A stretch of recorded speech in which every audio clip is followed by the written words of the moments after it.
उत्तर भारत की film city के नाम से मशहूर नोएडा स्थित मारवा स्टूडियो में 3 दिवसीय चल रहे 12वें ग्लोबल फेस्टिवल ऑफ जर्नलिज्म कार्यक्रम के 30वें और दिन के पहले सत्र में रीजनल मीडिया इन नेशनल पॉलिटिक्स विषय पर चर्चा की गई।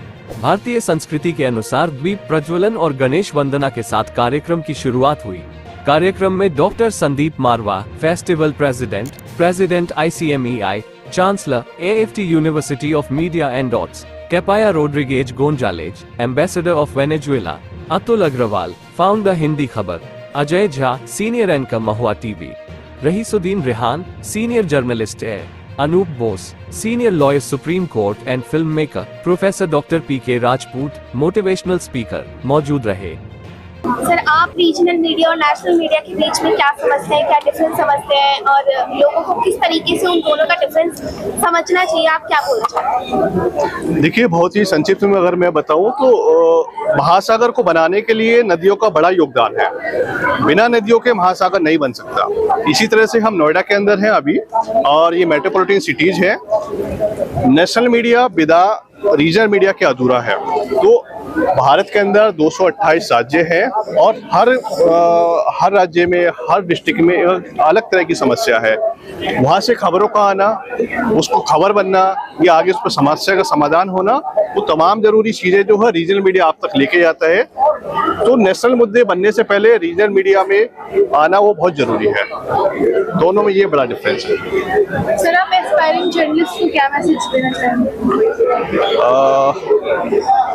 देखिए, मैं 3 से 4 चीज बोलना चाहूंगा जो इस फील्ड में आ रहे हैं या कर रहे हैं। सबसे पहले तो खुद को पहचानिए, ठीक है।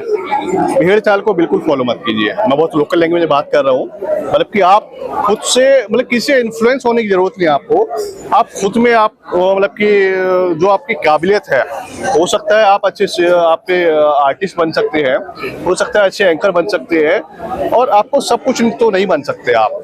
तो आपका जो एक मैसेज है, जो आप एक मूल मंत्र है, वो आपको खुद से पहचानी है, ठीक। मेरा एक्सपीरियंस बहुत अच्छा रहा और AAFT में आना हमेशा से बहुत सौभाग्यशाली समझता हूँ मैं खुद को।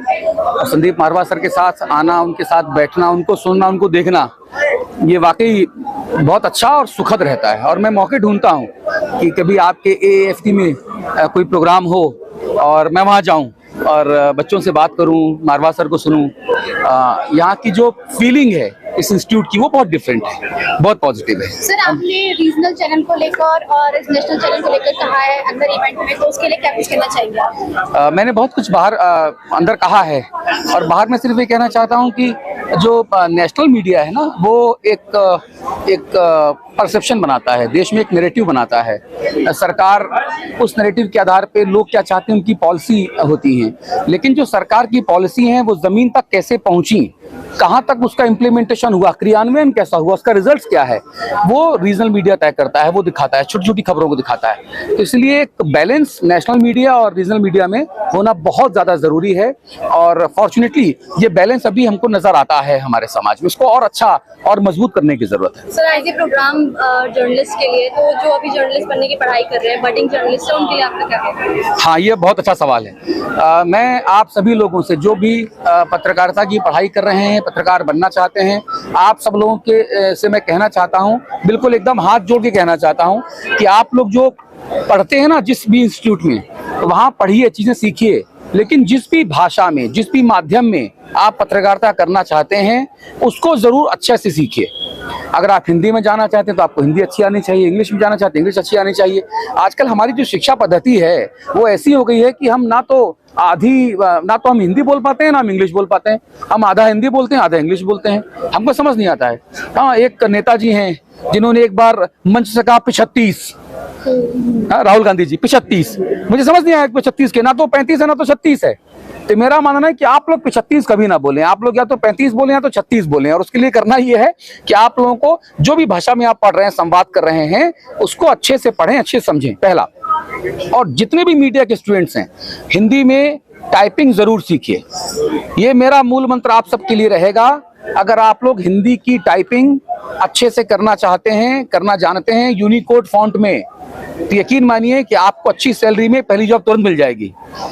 हिंदी लिखना, अच्छा लिखना, शुद्ध लिखना ये आप लोगों के लिए एक दरवाजा है तमाम राष्ट्रीय, क्षेत्रीय और सारे चैनलों में आने का, तो ये काम जरूर करिएगा। 12वें ग्लोबल फेस्टिवल ऑफ जर्नलिज्म के तीसरे दिन और आखिरी दिन के अंदर ये अभी हम लोग बहुत सारे कार्यक्रम कर चुके हैं। सुबह ही हम लोगों ने वेनेजुएला की फिल्म को यहाँ पर चढ़ाया। इस डॉक्यूमेंट्री फिल्म को देखने के लिए फिर से एक बार देश भर और दुनिया भर से लोग यहाँ पहुंचे हैं। हमने यहाँ पर वेनेजुएला का भोजन भी यहाँ सर्व किया और उससे जो एम्बेसडर साहिब यहाँ आई हुई थी वो बहुत खुश हुई, क्योंकि मैं समझता हूँ कि जब आर्ट और कल्चर की बात की जाती है तो साथ में खानों की बात भी करनी बहुत ज़रूरी होती है। उसी के बाद हमारा एक सेमिनार था जो अभी हाल ही में ख़त्म हुआ है और देश के बड़े बड़े नामी गरामी जर्नलिस्ट इस पूरी सभा में भाग ले रहे थे। हम लोगों ने बेहतरीन तरीके से चर्चा को यहाँ पर चलाया और उसका आनंद सभी लोगों ने लिया। आज का दिन फिर से बहुत महान है, क्योंकि आज वैलेंटाइंस डे है, आज बसंत पंचमी है और सरस्वती की वंदना आज होती है। और इसके साथ साथ आज हम लोगों ने 1 मिनट का मौन भी रखा, क्योंकि जिन फौजियों को हमने पुलवामा के इस हादसे में खोया था उन्हें हमने आज फिर से याद किया है।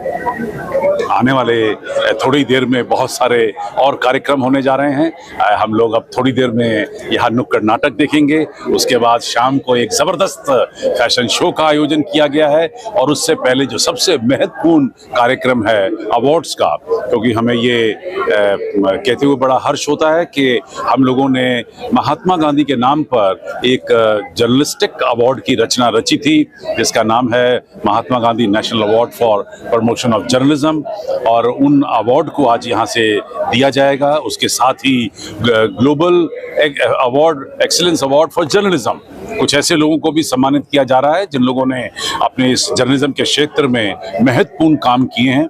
ये कार्यक्रम थोड़ी देर में शुरू होने वाला है और मैं समझता हूं कि आप सभी को फिर से एक बार निवेदन